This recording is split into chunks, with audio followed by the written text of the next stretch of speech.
आप जब प्रातः कालीन उठें तो पहले उठने का नियम लें कि सूर्योदय के 1 घंटा पहले हम उठेंगे। देखो हमारी प्रार्थना मानना। तो इस समय सूर्योदय कई बजे होता है? लगभग हाँ, 6 बजे, 6:30 बजे कर दे। छः। आप 5 बजे उठ जाइए और उठ करके सबसे पहला कार्य कीजिए, पृथ्वी के चरण स्पर्श कीजिए, भूमि के चरण स्पर्श कीजिए। और फिर आप जिस आसन पर बैठे हैं, देखो ध्यान से हमारी तरफ सुनना, जिस आसन पे बैठे हैं, जिस पे शयन किए थे, जिस सैया पर सोए थे, पृथ्वी को प्रणाम करने के बाद उसी सैया में 5 मिनट केवल बैठ जाइए और 5 मिनट बैठकर 5 संतों का नाम ले लीजिए। जैसे हम लोग श्री स्वामी हरिदास जी की जय, हरिवंश महाप्रभु की जय, हरिराम व्यास जी की जय, नागरीदास जी की जय, श्री ध्रुवदास जी की जय। पांच पांच संतों के नाम याद कर लीजिए। इसके बाद नीचे उतरिए और पहले जो अपने माता पिता, अगर वो शयन कर रहे हैं तो कोई बात नहीं है, अगर वो शयन नहीं कर रहे हैं तो पहले जाकर माथा रखकर उनको प्रणाम कीजिए।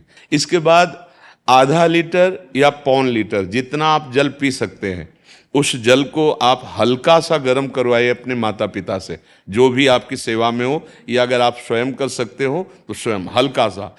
अगर 500 ग्राम पी जाए तो और अच्छी बात है, और इससे ज्यादा पी जाए तो अच्छी बात है। वज्रासन में बैठना आता है?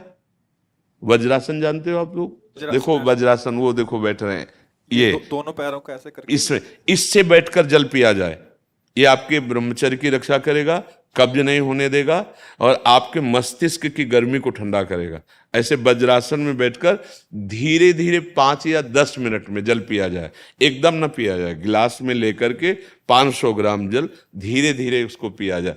फिर इसके बाद आपको 100-200 कदम टहलना है। फिर इसके बाद आप शौच जाइए।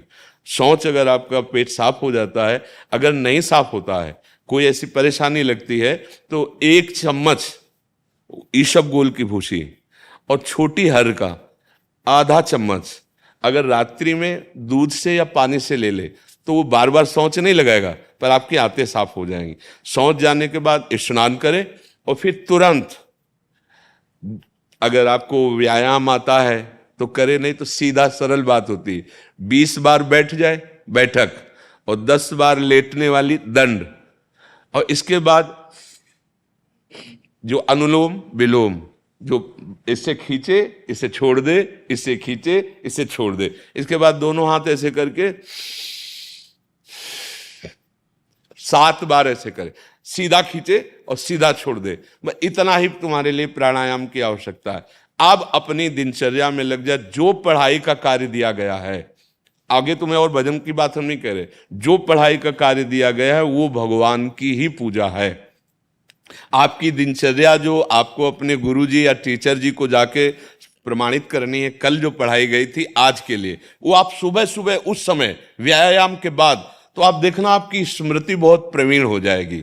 अच्छा, ये आपकी प्रातःकालीन दिनचर्या है। जब आप अपने गुरुदेव के पास स्कूल जाएं, तो हमें आजकल का तो अब पता नहीं, पर हम लोग जब जाते थे तो अपने गुरुजी को प्रणाम करते थे। तो जो स्कूल में आपको पढ़ाई पढ़ा रहे हैं वो तो बात है, अब आपको जो हम खास बात बताना चाहते हैं वो कि देखो अभी छोटे छोटे बच्चे हो, बच्चों में कुछ बच्चे ऐसे गंदे बच्चे होते हैं जिनके गंदी बातें दिमाग में आ जाती हैं और गंदी बातें वो करने लगते हैं आचरण में। आप लोग इतना तो जानते ही होंगे कि गंदी बातें किसे कहते हैं।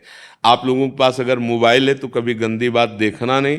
कोई भी बच्चा अगर गंदी बात दिखाए तो अपने टीचर से या अपने माता पिता से जाके शिकायत करनी चाहिए, वो बहुत हानिकारक होती है। कभी कोई भी गंदी बात अपने द्वारा नहीं होनी चाहिए। अभी आप नवीन जीवन धारण किए हुए हैं, आप भगवान की प्राप्ति, देश की भक्ति और बहुत अच्छे अच्छे पदों में जा सकते हैं। अच्छे पवित्र आचरण और पवित्र संस्कार। ब्रह्मचर्य के लिए गंदे बच्चों का संग त्याग करना, गंदी कोई ऐसी हरकत सिखावें या बात सिखावें तो उसको सुन करके छुपा नहीं लेना, तुरंत अपने टीचर से बताना या अपने माता पिता से बताना, और ऐसे बच्चे का कभी संग नहीं करना। और रात्रि के सोते समय ये जरूर ध्यान देने वाली विशेष बात है। रात्रि के सोते समय जो भगवान का नाम प्रिय, जैसे इन लोगों ने आप लोगों को बताया राधा वल्लभ श्री, तो सोते समय बस प्रार्थना करो कि हे प्रभु आज दिन हमारा जो भी गलती हुई हो वो हमको आप प्रार्थना करते हैं कि आप हमें समझाओ क्या हमसे गलती हुई। अगर पूरी दिनचर्या में ऐसा लग रहा है हमसे कोई गलती नहीं, तो भगवान सुबह से अभी तक हम सोने जो जा रहे हैं ये पूरा समय आपको समर्पित। आप देखना इसका फल देखना, एक तपस्वी की तपस्या का जो फल होता है ना उसका ये फल मिलेगा। और सोते समय बस राधा वल्लभ श्री हरिवंश, राधा वल्लभ श्री हरिवंश, इधर उधर ना सोचते हुए, ना मोबाइल देखते हुए, ना कोई गंदी बात मन में, और चुपचाप सो जाइए। और जब फिर सुबह उठे तो फिर ऐसी दिनचर्या। और पढ़ाई इस समय तुम्हारा भजन है।